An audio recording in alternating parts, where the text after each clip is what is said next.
morning. My name is Vincent, and I'm immensely honored to have been elected as your class president and to welcome all in attendance to our special day. First, I'd like to give thanks to God for His direction and grace throughout my life, to my parents for inspiring, encouraging, and supporting me in everything I do, to my brother Noel, who graduated Suncoast 8 years ago, for being my closest and best friend, to the Suncoast Foundation.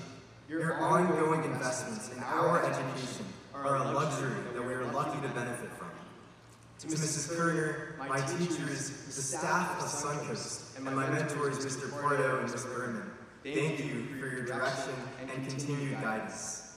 And finally, to my friends and the class of 2025, thank you for trusting me to represent our class and for making this journey unforgettable.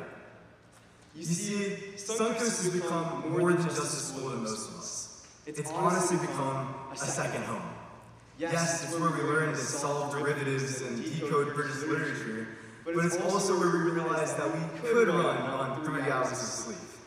That submitting an assignment 2 minutes before the deadline still qualifies as on time, and that when somehow all of our tests line up on the same day, we just have to put our heads down and log in. Through it all, my Suncoast experiences have left me with 3 important insights. First, consider every opportunity, but engage only in those that benefit you and allow you to lead a balanced life. I'm living proof that you can take 90 key exams in 2 weeks, lead 3 clubs, and still carve out time for pickleball on school nights. Second, former President John F. Kennedy once said, "We do not do things because they are easy, but because they are hard." We chose Suncoast, we chose challenge, and we chose rigor. And even when the grades didn't always match the effort, we persevered.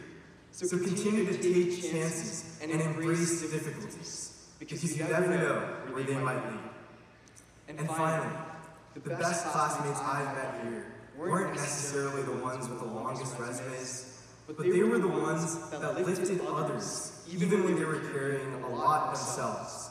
So remember to always be kind and stay humble, because a small act can go a long way. As we begin our next chapter, I leave you all with this. Spend time doing what you deem important with those who mean the most to you. Remember that obstacles are just opportunities in disguise, so don't let them deter you. And finally, be a conduit of joy in a world that can always use a little more magic. Thank you guys, I love you all, and congratulations to the class of 2025.